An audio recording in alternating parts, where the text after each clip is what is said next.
Pernah kepikiran nggak, di balik kesibukan kita sehari-hari, sebenarnya ada loh sebuah perisai kesehatan digital yang bekerja 24 jam non-stop.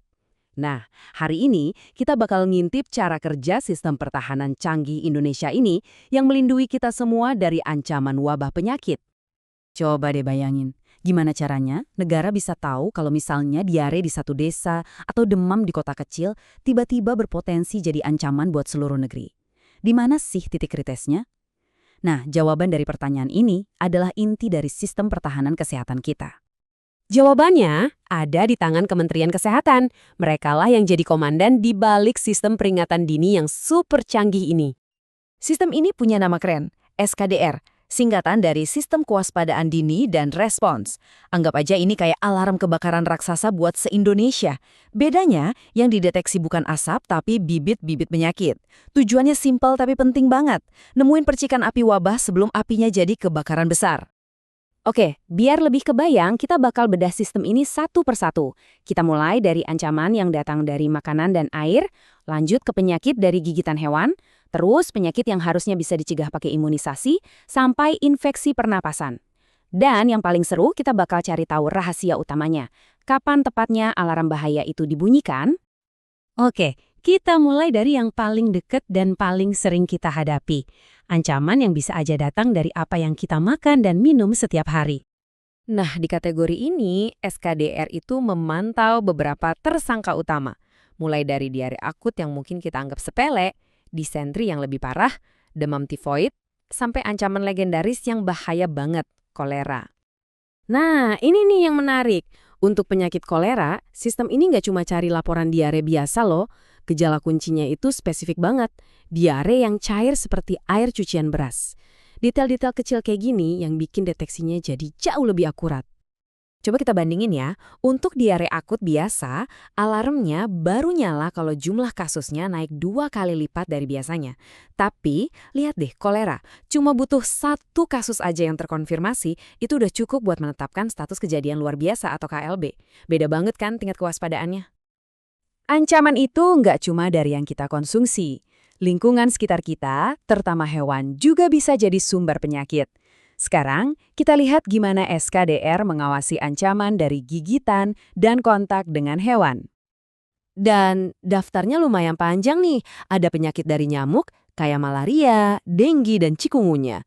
Terus ada dari hewan ternak seperti antraks, dari tikus kayak leptospirosis, dan tentu saja rabies yang sangat mematikan akibat gigitan hewan. Nah, ini contohnya. Dengue dan cikungunya kan sama-sama dari nyamuk dan bikin demam. Tapi sistem ini pintar, dia harus bisa bedahin. Kalau dengue, gejalanya ada demam plus tanda lain kayak ruam. Sementara cikungunya, ciri khasnya itu nyeri sendi yang hebat banget. Beda gejala, beda juga responsnya nanti. Dan ini satu lagi contoh detail klinis yang penting banget. Waktu melacak antraks, petugas kesehatan itu mencari yang namanya SCAR.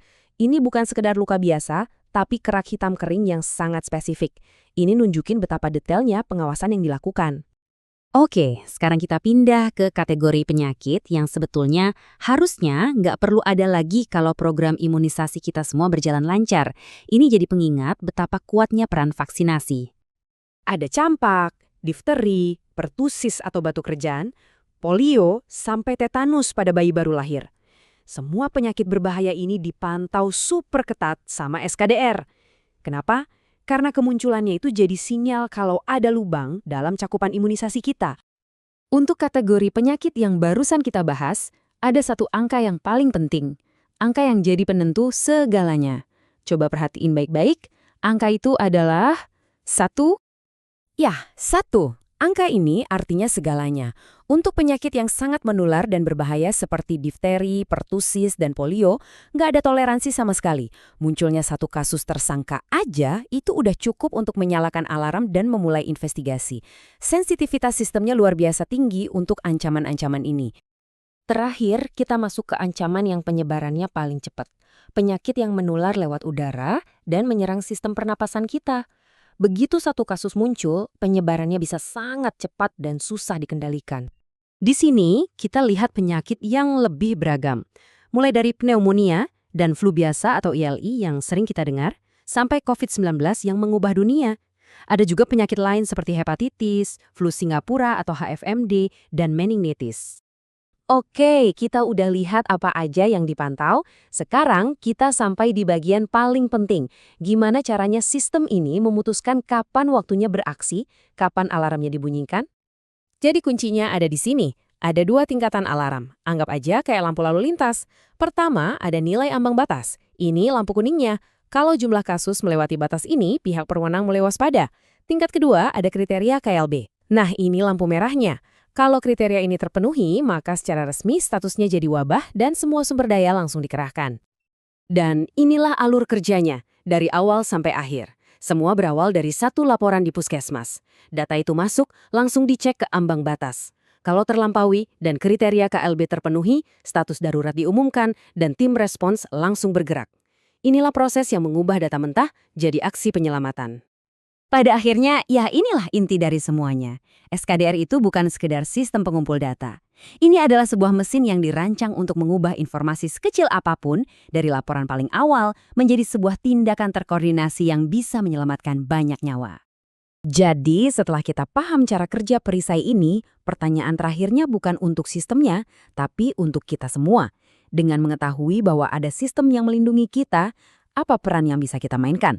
Mungkin dengan segera melapor saat sakit, atau mendukung program vaksinasi untuk memastikan perisai ini tetap kuat.